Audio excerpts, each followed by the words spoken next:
La mayoría de los museos que existe hoy en el mundo fueron inaugurados durante la segunda mitad del siglo XX. El Museo Nacional de Historia Natural de Uruguay se crea en 1837, por lo cual no solo es la primera institución científica y museológica del país, sino que es una de las que surgen más tempranamente a nivel mundial, antes incluso que el Museo de Historia Natural de París. La última vez que recibimos al director del Museo de Historia Natural, quedamos tan entusiasmados que dijimos, bueno, hagamos una columna, porque el acervo que hay en ese museo es impresionante y de verdad hay un cambio en el paradigma entre aquel que teníamos del museo como un espacio donde guardar cosas muertas y visitar de vez en cuando con olor a moho, y un lugar vivo, lleno de historia, de cultura, de investigación y en este caso de ciencia. Es un gusto recibirte, Javier. ¿Cómo estás? Bien, muchas gracias por invitarme nuevamente. Bueno, y la idea es comenzar un ciclo con con los representantes que puedan hablarnos de manera clara y fresca sobre estas colecciones que hacen al patrimonio nacional. Colecciones que son antiquísimas en muchos casos, que tienen algunas piezas antiquísimas de un valor histórico fundamental, de valor económico también, pero que nos hacen como sociedad, ¿no? Y como cultura. Quiero que me empieces a contar cuál es la primer pretensión, en este caso del museo, con estas columnas. ¿Qué se pretende? Bueno, se pretende justamente dar a conocer no solamente el acervo del museo, digo, un poco que como manejabas tú, sino también las actividades que se realizan, digo, justamente para dinamizar todo ese rico patrimonio que se custodia en las colecciones.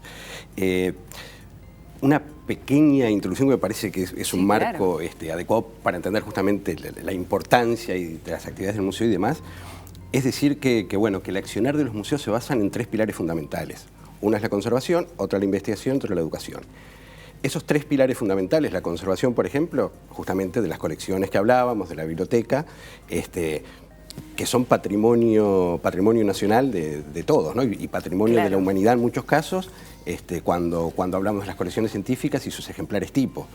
Por ejemplo, digo, vale la pena detenerse aquí, son ejemplares que el museo tiene más de 1000, sobre los cuales se describió por primera vez una especie nueva para la ciencia. Entonces, por lo tanto, son ejemplares únicos en el mundo y de referencia para cualquier investigador a nivel internacional. Absolutamente. Esa, digamos, uno de los ejes, la conservación. Otro, la investigación, justamente, generar conocimiento sobre esas colecciones y ese acervo que posee el museo, apoyados en una biblioteca especializada en ciencias naturales, que también es un patrimonio muy importante de la institución y del país, pues estamos hablando de una biblioteca de cerca de 200.000 títulos especializado en temas biológicos. Y por otro lado, la educación. Digo, a través fundamentalmente de la exhibición, justamente lo que tú decías de que el museo no es solamente un lugar donde se guardan cosas y lo estudian algunas personas, sino que el resultado de esas investigaciones después forma parte de los guiones museográficos que se presentan a la ciudadanía para entender más nuestro presente como humanos, como integrantes de los distintos ecosistemas, a su vez conocer el pasado. En el caso de las exhibiciones que tenemos actualmente, que tenemos básicamente una sala del presente y una del pasado, donde conocemos los ecosistemas actuales y donde conocemos toda la evolución que se dio en este territorio, arrancando de hace 70 millones de años, que planteamos ahí una cifra para comenzar con algunos ejemplares de dinosaurios de cuello largo, que para los chiquilines son muy interesantes, muy atractivos, y son el disparador de la propuesta. Esto tiene un valor social muy importante, el hecho de que el Estado haya invertido en la remodelación y en el cambio de concepción también, porque no fue solo estructural. De este museo tiene un sentido para la sociedad en eso de construir, ¿no? De construir pasado, una nueva historia, con cada pieza que se va agregando y cada investigación sucesiva va cambiando la historia, va mutando, y también poder seguir una línea que nos proyecta en el tiempo. Podemos hablar de futuro.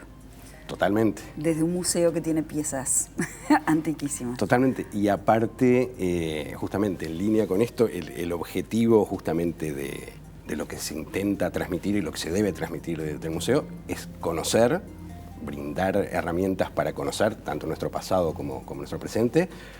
3 palabras que siempre usamos: conocer para querer y cuidar. Claro. ¿No? Creo que es una ecuación bien linda, bien interesante. Claro. Y en eso estamos. Por lo que tú comentabas de las colecciones en particular, justamente las colecciones podemos ejemplificar que son como una biblioteca, como una gran biblioteca de la vida, donde cada ejemplar, primero un número, en las colecciones del museo tenemos cerca de 400.000 ejemplares. Impresionante. Que creo que, si bien es modesto a nivel internacional... No quiero saber lo que habrá sido esa mudanza. Lo que está haciendo esa mudanza. Lo que está haciendo esa en mudanza, realidad, claro. Sí, por ahora Claro. tenemos un espacio expositivo en la nueva sede y en los próximos meses vamos a inaugurar 3 de las 9 colecciones, o sea, los lugares donde se conserva el material, los laboratorios de investigación asociados y los gabinetes para los investigadores. O sea, también una infraestructura de trabajo que va a ser muy importante para quienes trabajan en todas estas temáticas.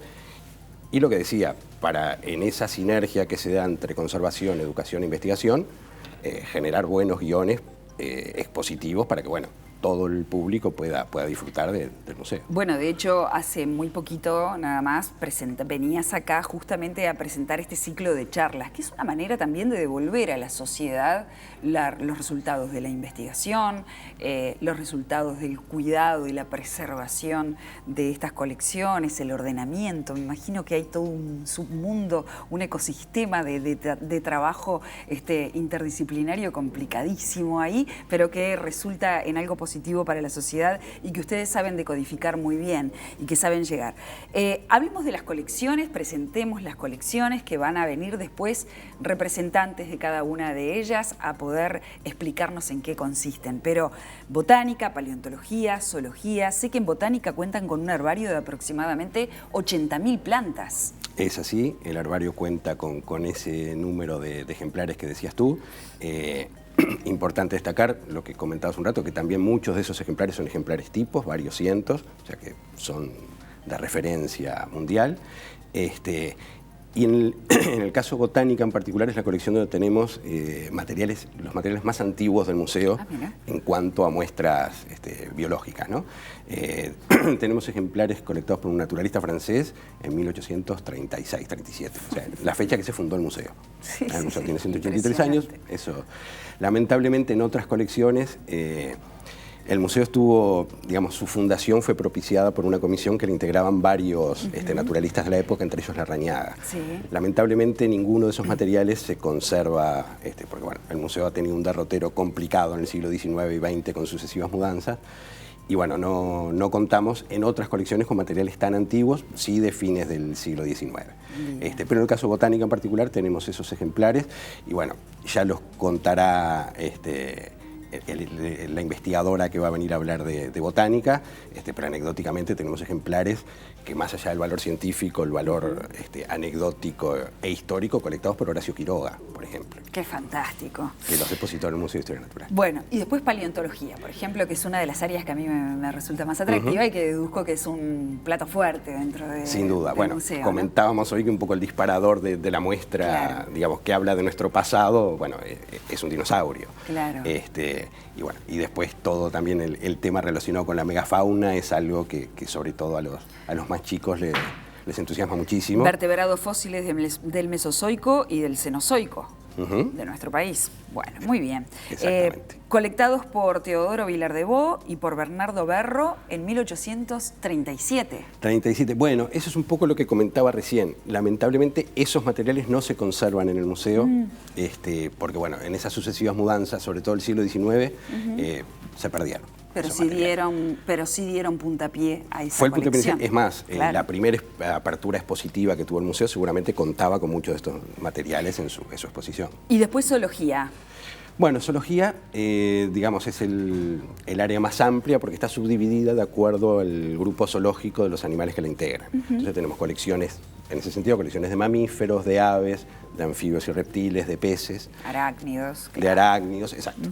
Muy bien. Y bueno. Hay algo que me resulta interesante, Javier, porque tengo que ir cerrando, y es que aquellas personas que están, usted si está interesado en ver qué es lo que está pasando en el museo y todavía no tiene tiempo de ir, el museo ha implementado una web, una página donde usted puede encontrar infinidad de material. Puede encontrar álbumes de flora, fauna, antropología, colecciones científicas, guías de aves, documentos de divulgación científica, fascículos de áreas protegidos, filatelia, especies prioritarias para la conservación en nuestro país. Realmente les aconsejo que busquen la página oficial del Museo Nacional de Historia Natural, porque ahí se van a encontrar con un montón, incluso los docentes también, ¿no? Sí, sin que duda. puedan hacer un recorrido virtual por el museo, en fin. Nos vamos a estar encontrando cada 15 días con los investigadores asociados a esta propuesta que tiene el museo, o a estas propuestas que tiene el museo, y realmente desde ya te digo muchísimas gracias por haber venido a la televisión pública y por este aporte que es sustantivo. Bueno, gracias a ustedes, y muchas gracias sobre todo por esta posibilidad de continuidad y que los investigadores tengan contacto directo con el público. Gracias, Javier, otra vez nos vamos a una pausa.